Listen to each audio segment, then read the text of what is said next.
The first words give all the date we have of this story. It was in the days when the judges ruled, not in those disorderly times when there was no king in Israel, but under which of the judges these things happened we are not told, and the conjectures of the learned are very uncertain. It must have been towards the beginning of the judges' time, for Boaz, who married Ruth, was born of Rahab, who received the spies in Joshua's time. Some think it was in the days of Ehud, others of Deborah. The learned Bishop Patrick inclines to think it was in the days of Gideon, because in his days only we read of a famine by the Midianites' invasion. While the judges were ruling, some one city and some another, Providence takes particular cognizance of Bethlehem, and has an eye to a king, to Messiah himself, who should descend from two Gentile mothers, Rahab and Ruth. Here is a famine in the land of Canaan, that land flowing with milk and honey. This was one of the judgments which God had threatened to bring upon them for their sins.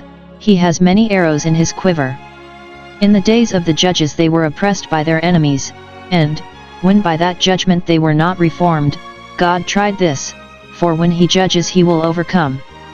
When the land had rest, yet it had not plenty, even in Bethlehem, which signifies the house of bread, there was scarcity. A fruitful land is turned into barrenness, to correct and restrain the luxury and wantonness of those that dwell therein. An account of one particular family distressed in the famine, it is that of Elimelech. His name signifies my God a king, agreeable to the state of Israel when the judges ruled, for the Lord was their king, and comfortable to him and his family in their affliction, that God was theirs and that he reigns forever. His wife was Naomi, which signifies my amiable or pleasant one. But his sons' names were Mahlon and Chilion, sickness and consumption, perhaps because weakly children, and not likely to be long-lived. Such are the productions of our pleasant things, weak and infirm, fading and dying. The removal of this family from Bethlehem into the country of Moab on the other side Jordan, for subsistence, because of the famine. It seems there was plenty in the country of Moab when there was scarcity of bread in the land of Israel. Common gifts of providence are often bestowed in greater plenty upon those that are strangers to God than upon those that know and worship him. Moab is at ease from his youth, while Israel is emptied from vessel to vessel, not because God loves Moabites better, but because they have their portion in this life. Thither Elimelech goes, not to settle forever, but to sojourn for a time, during the dearth, as Abraham, on a similar occasion, went into Egypt, and Isaac into the land of the Philistines. Now here, 1. Elimelech's care to provide for his family, and his taking his wife and children with him, were without doubt commendable. If any provide not for his own, he hath denied the faith. When he was in his straits he did not forsake his house, go seek his fortune himself, and leave his wife and children to shift for their own maintenance, but, as became a tender husband and a loving father, where he went he took them with him, not as the ostrich. Job 39:16. But, 2. I see not how his removal into the country of Moab, upon this occasion, could be justified.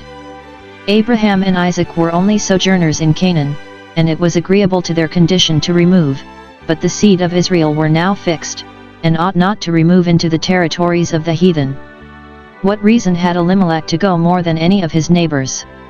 If by any ill husbandry he had wasted his patrimony, and sold his land or mortgaged it, as it should seem, which brought him into a more necessitous condition than others, the law of God would have obliged his neighbors to relieve him. But that was not his case, for he went out full.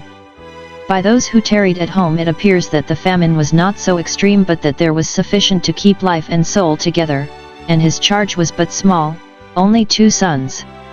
But if he could not be content with the short allowance that his neighbors took up with, and in the day of famine could not be satisfied unless he kept as plentiful a table as he had done formerly, if he could not live in hope that there would come years of plenty again in due time, or could not with patience wait for those years, it was his fault, and he did by it dishonor God and the good land he had given them, weaken the hands of his brethren, with whom he should have been willing to take his lot, and set an ill example to others. If all should do as he did, Canaan would be dispeopled. Note, it is an evidence of a discontented, distrustful, unstable spirit, to be weary of the place in which God hath set us, and to be for leaving it immediately whenever we meet with any uneasiness or inconvenience in it. It is folly to think of escaping that cross which, being laid in our way, we ought to take up. It is our wisdom to make the best of that which is, for it is seldom that changing our place is mending it. Or, if he would remove, why to the country of Moab? If he had made inquiry, it is probable he would have found plenty in some of the tribes of Israel, those, for instance, on the other side Jordan, that bordered on the land of Moab. If he had had that zeal for God and his worship, and that affection for his brethren which became an Israelite, he would not have persuaded himself so easily to go and sojourn among Moabites. The marriage of his 2 sons to 2 of the daughters of Moab after his death. All agree that this was ill done. The Chaldee says, they transgressed the decree of the word of the Lord in taking strange wives. If they would not stay unmarried till their return to the land of Israel, they were not so far off but that they might have fetched themselves wives thence. Little did Elimelech think, when he went to sojourn in Moab, that ever his sons would thus join in affinity with Moabites. But those that bring young people into bad acquaintance, and take them out of the way of public ordinances, though they may think them well principled and armed against temptation, know not what they do, nor what will be the end thereof. It does not appear that the women they married were proselyte to the Jewish religion, for Orpah is said to return to her gods. The gods of Moab were hers still. It is a groundless tradition of the Jews that Ruth was the daughter of Eglon king of Moab, yet the Chaldee paraphrased inserts it, but this and their other tradition, which he inserts likewise, cannot agree, that Boaz who married Ruth was the same with Ibzan, who judged Israel 200 years after Eglon's death. The death of Elimelech and his 2 sons, and the disconsolate condition Naomi was thereby reduced to. Her husband died and her 2 sons soon after their marriage, and the Chaldee says, their days were shortened, because they transgressed the law in marrying strange wives. That wherever we go we cannot outrun death, whose fatal arrows fly in all places. That we cannot expect to prosper when we go out of the way of our duty. He that will save his life by any indirect course shall lose it. That death, when it comes into a family, often makes breach upon breach. One is taken away to prepare another to follow soon after, one is taken away, and that affliction is not duly improved, and therefore God sends another of the same kind. When Naomi had lost her husband she took so much the more complacency and put so much the more confidence in her sons. Under the shadow of these surviving comforts she thinks she shall live among the heathen, and exceedingly glad she was of these gourds, but behold they wither presently, green and growing up in the morning, cut down and dried up before night, buried soon after they were married, for neither of them left any children. So uncertain and transient are all our enjoyments here. It is therefore our wisdom to make sure of those comforts that will be made sure and of which death cannot rob us. But how desolate was the condition, and how disconsolate the spirit, of poor Naomi, when the woman was left of her 2 sons and her husband. When these 2 things, loss of children and widowhood, come upon her in a moment, come upon her in their perfection, by whom shall she be comforted? It is God alone who has wherewithal to comfort those who are thus cast down. The good affection Naomi bore to the land of Israel. Though she could not stay in it while the famine lasted, she would not stay out of it when the famine ceased. Though the country of Moab had afforded her shelter and supply in a time of need, yet she did not intend it should be her rest forever. No land should be that but the Holy Land, in which the sanctuary of God was, of which he had said, "This is my rest forever." Observe. God, at last, returned in mercy to his people, for, though he contend long, he will not contend always. As the judgment of oppression, under which they often groaned in the time of the judges, still came to an end, after a while, when God had raised them up a deliverer, so here the judgment of famine, at length God graciously visited his people in giving them bread. Plenty is God's gift, and it is his visitation which by bread, the staff of life, holds our souls in life. Though this mercy be the more striking when it comes after famine, yet if we have constantly enjoyed it, and never knew what famine meant, we are not to think it the less valuable. Naomi then returned, in duty to her people. She had often inquired of their state, what harvests they had and how the markets went, and still the tidings were discouraging, but like the prophet's servant, who, having looked 7 times and seen no sign of rain, at length discerned a cloud no bigger than a man's hand, which soon overspread the heavens, so Naomi at last has good news brought her of plenty in Bethlehem, and then she can think of no other than returning thither again. Few new alliances in the country of Moab could not make her forget her relation to the land of Israel. Note, though there be a reason for our being in bad places, yet, when the reason ceases, we must by no means continue in them. Forced absence from God's ordinances, and forced presence with wicked people, are great afflictions, but when the force ceases, and such a situation is continued of choice, then it becomes a great sin. It should seem she began to think of returning immediately upon the death of her 2 sons. Because she looked upon that affliction to be a judgment upon her family for lingering in the country of Moab, and hearing this to be the voice of the rod, and of him that appointed it, she obeys and returns. Had she returned upon the death of her husband, perhaps she might have saved the life of her sons, but, when God judgeth he will overcome, and, if one affliction prevail not to awaken us to a sight and sense of sin and duty, another shall. When death comes into a family it ought to be improved for the reforming of what is amiss in the family. When relations are taken away from us we are put upon inquiry whether, in some instance or other, we are not out of the way of our duty, that we may return to it. God calls our sins to remembrance, when he slays a son. And, if he thus hedge up our way with thorns, it is that he may oblige us to say, we will go and return to our first husband, as Naomi here to her country. Because the land of Moab had now become a melancholy place to her. It is with little pleasure that she can breathe in that air in which her husband and sons had expired, or go on that ground in which they lay buried out of her sight, but not out of her thoughts. Now she will go to Canaan again. Thus God takes away from us the comforts we stay ourselves too much upon and solace ourselves too much in, here in the land of our sojourning, that we may think more of our home in the other world, and by faith and hope may hasten towards it. Earth is embittered to us, that heaven may be endeared. The good affection which her daughters-in-law, and one of them especially, bore to her, and her generous return of their good affection. They were both so kind as to accompany her, some part of the way at least, when she returned towards the land of Judah. Her 2 daughters-in-law did not go about to persuade her to continue in the land of Moab, but, if she was resolved to go home, would pay her all possible civility and respect at parting, and this was one instance of it. They would bring her on her way, at least to the utmost limits of their country, and help her to carry her luggage as far as they went, for it does not appear that she had any servant to attend her. v7. By this we see both that Naomi, as became an Israelite, had been very kind and obliging to them and had won their love, in which she is an example to all mothers-in-law, and that Orpah and Ruth had a just sense of her kindness, for they were willing to return it thus far. It was a sign they had dwelt together in unity, though those were dead by whom the relation between them came. Though they retained an affection for the gods of Moab. And Naomi was still faithful to the God of Israel, yet that was no hindrance to either side from love and kindness, and all the good offices that the relation required. Mothers-in-law and daughters-in-law are too often at variance. And therefore it is the more commendable if they live in love. Let all who sustain this relation aim at the praise of doing so. When they had gone a little way with her, Naomi, with a great deal of affection, urged them to go back, return each to her mother's house.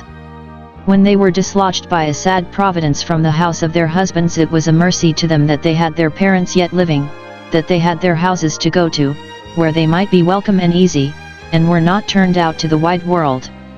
Naomi suggests that their own mothers would be more agreeable to them than a mother-in-law, especially when their own mothers had houses and their mother-in-law was not sure she had a place to lay her head in which she could call her own.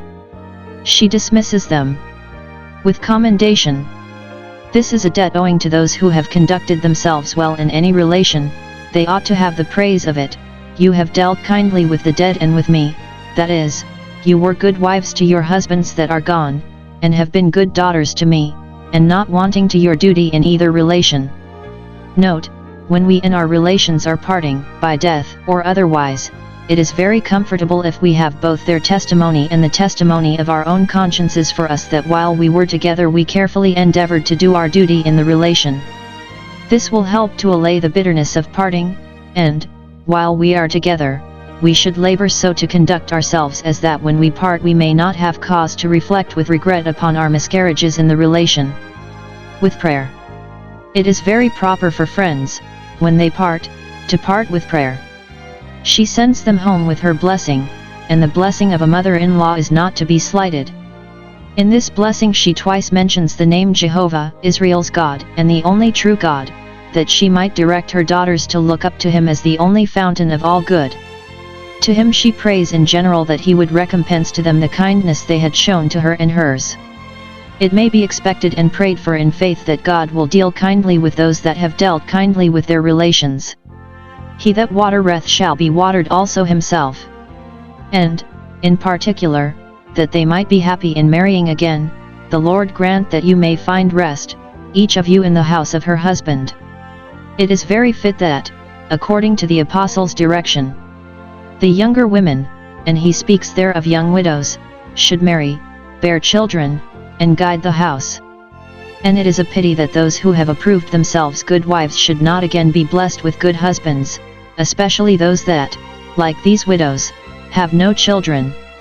The married state is a state of rest, such rest as this world affords, rest in the house of a husband, more than can be expected in the house of a mother or a mother-in-law. This rest is God's gift. If any content and satisfaction be found in our outward condition, God must be acknowledged in it. There are those that are unequally yoked, that find little rest even in the house of a husband. Their affliction ought to make those the more thankful to whom the relation is comfortable. Yet let God be the rest of the soul, and no perfect rest thought of on this side heaven. She dismissed them with great affection, she kissed them, wished she had somewhat better to give them, but silver and gold she had none. However, this parting kiss shall be the seal of such a true friendship as, though she never see them more, she will, while she lives, retain the pleasing remembrance of. If relations must part, let them thus part in love, that they may, if they never meet again in this world, meet in the world of everlasting love. The two young widows could not think of parting with their good mother-in-law, so much had the good conversation of that pious Israelite won upon them. They not only lifted up their voice and wept, as loath to part, but they professed a resolution to adhere to her. Surely we will return with thee unto thy people, and take our lot with thee. It is a rare instance of affection to a mother-in-law and an evidence that they had, for her sake, conceived a good opinion of the people of Israel. Even Orpah, who afterwards went back to her gods, now seemed resolved to go forward with Naomi. The sad ceremony of parting, and the tears shed on that occasion, drew from her this protestation, but it did not hold.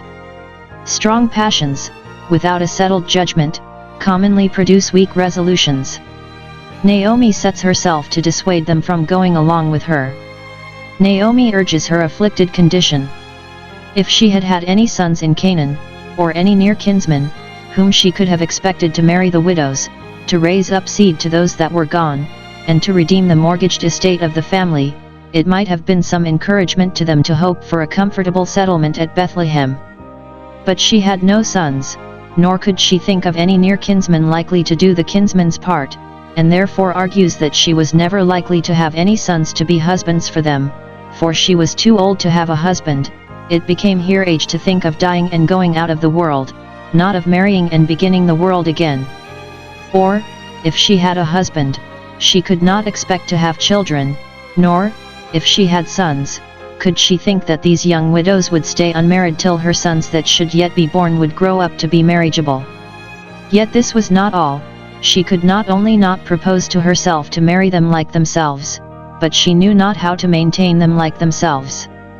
The greatest grievance of that poor condition to which she was reduced was that she was not in a capacity to do for them as she would. It grieveth me more for your sakes than for my own that the hand of the Lord has gone out against me. She judges herself chiefly aimed at in the affliction, that God's quarrel was principally with her. The hand of the Lord has gone out against me. I am the sinner, it is with me that God has a controversy, it is with me that he is contending, I take it to myself. This well becomes us when we are under affliction, though many others share in the trouble, yet we must hear the voice of the rod as if it spoke only against us and to us, not billeting the rebukes of it at other people's houses, but taking them to ourselves. 2. She laments most the trouble that redounded to them from it. She was the sinner, but they were the sufferers, it grieveth me much for your sakes. A gracious generous spirit can better bear its own burden than it can bear to see it a grievance to others, or others in any way drawn into trouble by it. Naomi could more easily want herself than see her daughters want.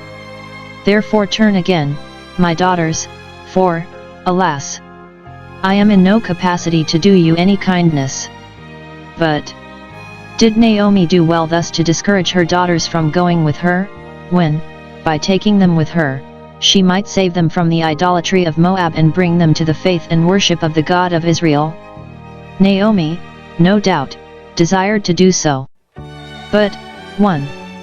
If they did come with her, she would not have them to come upon her account. Those that take upon them a profession of religion only in complaisance to their relations, to oblige their friends, or for the sake of company, will be converts of small value and of short continuance. 2. If they did come with her, she would have them to make it their deliberate choice, and to sit down first and count the cost, as it concerns those to do that may take up a profession of religion. It is good for us to be told the worst. Our Saviour took this course with him who, in the heat of zeal, spoke that bold word, Master, I will follow thee whithersoever thou goest. Come, come, says Christ, canst thou fare as I fare? The Son of Man has not where to lay his head, know this, and then consider whether thou canst find in thy heart to take thy lot with him. Mt 8:19-20. Thus Naomi deals with her daughters-in-law. Thoughts ripened into resolves by serious consideration are likely to be kept always in the imagination of the heart, whereas what is soon ripe is soon rotten. Orpah was easily persuaded to yield to her own corrupt inclination, and to go back to her country, her kindred, and her father's house, now when she stood fair for an effectual call from it. They both lifted up their voice and wept again, v. 14, being much affected with the tender things that Naomi had said. But it had a different effect upon them. To Orpah it was a savor of death unto death, the representation Naomi had made of the inconveniences they must count upon if they went forward to Canaan sent her back to the country of Moab, and served her as an excuse for her apostasy, but, on the contrary, it strengthened Ruth's resolution, and her good affection to Naomi, with whose wisdom and goodness she was never so charmed as she was upon this occasion. Thus to her it was a savor of life unto life. Orpah kissed her mother-in-law, that is, took an affectionate leave of her, bade her farewell forever, without any purpose to follow her hereafter, as he that said he would follow Christ when he had buried his father or bidden those farewell that were at home. Orpah's kiss showed she had an affection for Naomi and was loath to part from her, yet she did not love her well enough to leave her country for her sake. Thus many have a value and affection for Christ, and yet come short of salvation by him, because they cannot find in their hearts to forsake other things for him. They love him and yet leave him, because they do not love him enough, but love other things better. Thus the young man that went away from Christ went away sorrowful. Ruth clave unto her. Whether, when she came from home, she was resolved to go forward with her or no does not appear, perhaps she was before determined what to do, out of a sincere affection for the God of Israel and to his law, of which, by the good instructions of Naomi, she had some knowledge. Naomi persuades Ruth to go back, urging, as a further inducement, her sister's example, thy sister-in-law has gone back to her people, and therefore of course gone back to her gods, for, whatever she might do while she lived with her mother-in-law, it would be next to impossible for her to show any respect to the God of Israel when she went to live among the worshippers of Chemosh. Those that forsake the communion of saints, and return to the people of Moab, will certainly break off their communion with God, and embrace the idols of Moab. Now, return thou after thy sister, that is, if ever thou wilt return, return now. This is the greatest trial of thy constancy, stand this trial, and thou art mine forever. Such offenses as that of Orpah's revolt must needs come, that those who are perfect and sincere may be made manifest, as Ruth was upon this occasion.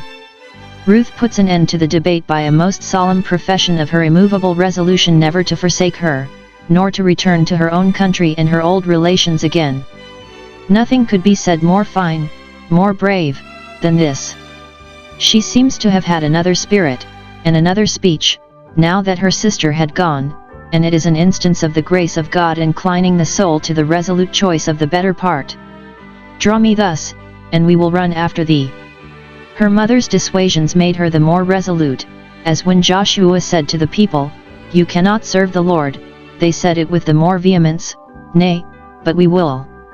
She begs of her mother-in-law to say no more against her going, "Entreat me not to leave thee, or to return from following after thee, for all thy entreaties now cannot shake that resolution which thy instructions formerly have wrought in me, and therefore let me hear no more of them." Note: it is a great vexation and uneasiness to those that are resolved for God and religion to be tempted and solicited to alter their resolution. Those that would not think of it would not hear of it. "Entreat me not." The margin reads it, "Be not against me." Note: we are to reckon those against us, and really our enemies, that would hinder us in our way to the heavenly Canaan. Our relations they may be, but they cannot be our friends, that would dissuade us from and discourage us in the service of God and the work of religion. She is very particular in her resolution to cleave to her and never to forsake her, and she speaks the language of one resolved for God and heaven. She is so in love, not with her mother's beauty, or riches, or gaiety, all these were withered and gone, but with her wisdom, and virtue, and grace, which remained with her, even in her present poor and melancholy condition, that she resolves to cleave to her. First, she will travel with her, "Whither thou goest I will go, though to a country I never saw and in a low and ill opinion of which I have been trained up, though far from my own country, yet with thee every road shall be pleasant." Secondly, she will dwell with her, "Where thou lodgest I will lodge, though it be in a cottage, nay, though it be no better a lodging than Jacob had when he had the stones for his pillow. Where thou settest up thy staff I will set up mine, be it where it may." Thirdly, she will twist interest with her, "Thy people shall be my people." From Naomi's character she concludes certainly that the great nation was a wise and an understanding people. She judges of them all by her good mother, who, wherever she went, was a credit to her country, as all those should study to be who profess relation to the better country, that is, the heavenly, and therefore she will think herself happy if she may be reckoned one of them. Thy people shall be mine to associate with, to be conformable to, and to be concerned for. Fourthly, she will join in religion with her. Thus she determined to be hers usque adoras to the very altars, "Thy God shall be my God, and farewell to all the gods of Moab, which are vanity and a lie. I will adore the God of Israel, the only living and true God, trust in him alone, serve him, and in everything be ruled by him. This is to take the Lord for our God." Fifthly, she will gladly die in the same bed, "Where thou deest will I die."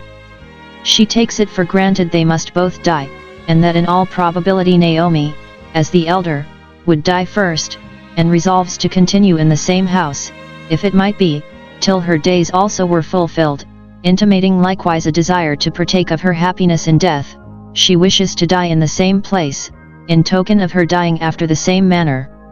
"Let me die the death of righteous Naomi, and let my last end be like hers."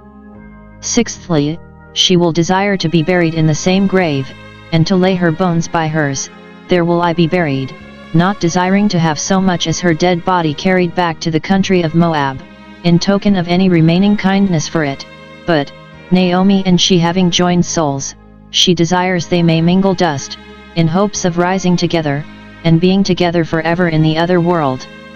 She backs her resolution to adhere to Naomi with a solemn oath, "The Lord do so to me, and more also," which was an ancient form of imprecation, "if aught but death part thee and me."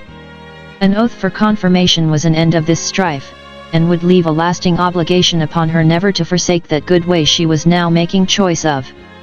First, it is implied that death would separate between them for a time. She could promise to die and be buried in the same place, but not at the same time. It might so happen that she might die first, and this would part them. Note, death parts those whom nothing else will part.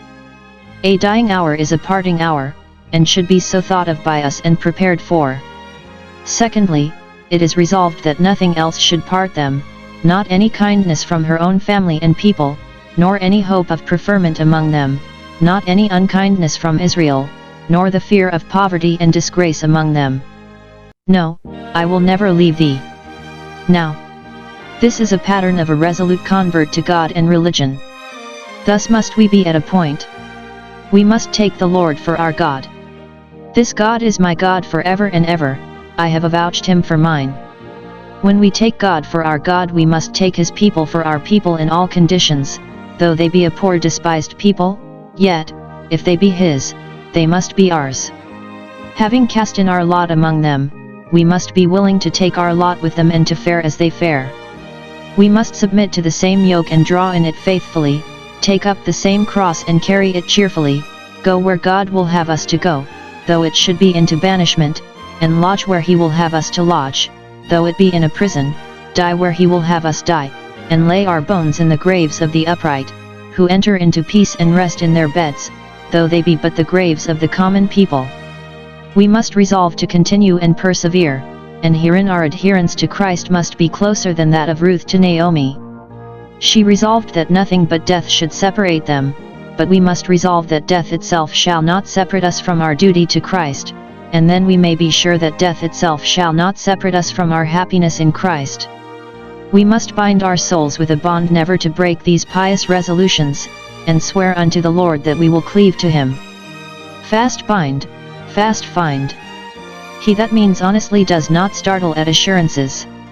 Naomi is hereby silenced, when she saw that Ruth was steadfastly minded to go with her, which was the very thing she aimed at in all that she had said, to make her of a steadfast mind in going with her. When she saw that she had gained her point, she was well satisfied, and left off speaking to her. She could desire no more than that solemn protestation which Ruth had just now made. See the power of resolution, how it puts temptation to silence. Those that are unresolved, and go in religious ways without a steadfast mind, tempt the tempter, and stand like a door half open, which invites a thief, but resolution shuts and bolts the door, resists the devil, and forces him to flee. The Chaldee paraphrase thus relates the debate between Naomi and Ruth. Ruth said, "Entreat me not to leave thee, for I will be a proselyte." Naomi said, "We are commanded to keep Sabbaths and good days, on which we may not travel above 2,000 cubits a Sabbath day's journey." "Well," said Ruth, "whither thou goest I will go." Naomi said, "We are commanded not to tarry all night with Gentiles." "Well," said Ruth, "where thou lodgest I will lodge."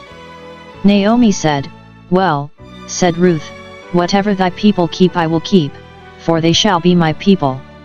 Naomi said, "We are forbidden to worship any strange god." "Well," said Ruth, "thy God shall be my God." Naomi said, "We have 4 sorts of deaths for malefactors: stoning, burning, strangling, and slaying with the sword." "Well," said Ruth, "where thou deest I will die." "We have," said Naomi, "houses of sepulchre." "And there," said Ruth, "will I be buried." Naomi and Ruth, after many a weary step, the fatigue of the journey, we may suppose, being somewhat relieved by the good instructions Naomi gave to her proselyte and the good discourse they had together, came at last to Bethlehem. And they came very seasonably, in the beginning of the barley harvest, which was the first of their harvests, that of wheat following after. Now Naomi's own eyes might convince her of the truth of what she had heard in the country of Moab, that the Lord had visited his people in giving them bread, and Ruth might see this good land in its best state, and now they had opportunity to provide for winter. Our times are in God's hand, both the events and the time of them. Notice is here taken of the discomposure of the neighbors upon this occasion. All the city was moved about them. Her old acquaintance gathered about her, to inquire concerning her state, and to bid her welcome to Bethlehem again. Or perhaps they were moved about her, lest she should be a charge to the town, she looked so bare. By this it appears that she had formerly lived respectably, else there would not have been so much notice taken of her. If those that have been in a high and prosperous condition break, or fall into poverty or disgrace, their fall is the more remarkable. And they said, Is this Naomi? The women of the city said it, for the word is feminine. Those with whom she had formerly been intimate were surprised to see her in this condition. She was so much broken and altered with her afflictions that they could scarcely believe their own eyes, nor think that this was the same person whom they had formerly seen, so fresh, and fair, and gay. Is this Naomi? So unlike is the rose when it is withered to what it was when it was blooming. What a poor figure does Naomi make now, compared with what she made in her prosperity. If any asked this question in contempt, upbraiding her with her miseries, is this she that could not be content to fare as her neighbors did, but must ramble to a strange country? See what she has got by it. Their temper was very base and sordid. Nothing more barbarous than to triumph over those that are fallen. But we may suppose that the generality asked it in compassion and commiseration, Is this she that lived so plentifully, and kept so good a house, and was so charitable to the poor? How has the gold become dim? Those that had seen the magnificence of the first temple wept when they saw the meanness of the second, so these here. Note, afflictions will make great and surprising changes in a little time. When we see how sickness and old age alter people, change their countenance and temper, we may think of what the Bethlehemites said, Is this Naomi? One would not take it to be the same person. God, by His grace, fit us for all such changes, especially the great change of the composure of Naomi's spirit. If some upbraided her with her poverty, she was not moved against them, as she would have been if she had been poor and proud, but, with a great deal of pious patience, bore that and all the other melancholy effects of her affliction. v. 20:21 Call me not Naomi, call me Mara, etc. Naomi signifies pleasant or amiable, but all my pleasant things are laid waste. Call me Mara, bitter or bitterness, for I am now a woman of a sorrowful spirit. Thus does she bring her mind to her condition, which we all ought to do when our condition is not in everything to our mind. Observe the change of her state, and how it is described, with a pious regard to the divine providence, and without any passionate murmurings or complaints. It was a very sad and melancholy change. She went out full, so she thought herself when she had her husband with her and 2 sons. Much of the fullness of our comfort in this world arises from agreeable relations. But she now came home again empty, a widow and childless, and probably had sold her goods, and of all the effects she took with her brought home no more than the clothes on her back. So uncertain is all that which we call fullness in the creature. Even in the fullness of that sufficiency we may be in straits. But there is a fullness, a spiritual and divine fullness, which we can never be emptied of, a good part which shall not be taken from those that have it. She acknowledges the hand of God, His mighty hand, in the affliction. It is the Lord that has brought me home again empty, it is the Almighty that has afflicted me. Note, nothing conduces more to satisfy a gracious soul under an affliction than the consideration of the hand of God in it. It is the Lord. Especially to consider that He who afflicts us is Shaddai, the Almighty, with whom it is folly to contend and to whom it is our duty and interest to submit. It is that name of God by which He enters into covenant with His people, I am God Almighty, God all-sufficient. He afflicts as a God in covenant, and His all-sufficiency may be our support and supply under all our afflictions. He that empties us of the creature knows how to fill us with Himself. She speaks very feelingly of the impression which the affliction had made upon her. He has dealt very bitterly with me. The cup of affliction is a bitter cup, and even that which afterwards yields the peaceable fruit of righteousness, yet, for the present, is not joyous, but grievous. Job complains, Thou writest bitter things against me. She owns the affliction to come from God as a controversy, the Lord hath testified against me. Note, when God corrects us He testifies against us and contends with us, intimating that He is displeased with us.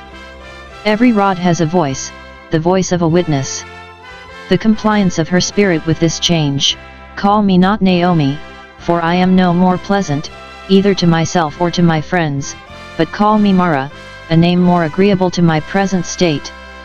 Many that are debased and impoverished yet affect to be called by the empty names and titles of honor they have formerly enjoyed. Naomi did not so. Her humility regards not a glorious name in a dejected state. If God deal bitterly with her, she will accommodate herself to the dispensation, and is willing to be called Mara, bitter. Note, it well becomes us to have our hearts humbled under humbling providences.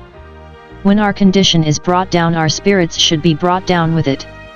And then our troubles are sanctified to us when we thus comport with them, for it is not an affliction itself, but an affliction rightly borne, that does us good. Perdidisti tot mala, si nondum misera si didicisti. So many calamities have been lost upon you if you have not yet learned how to suffer. Senior ad health. Tribulation works patience.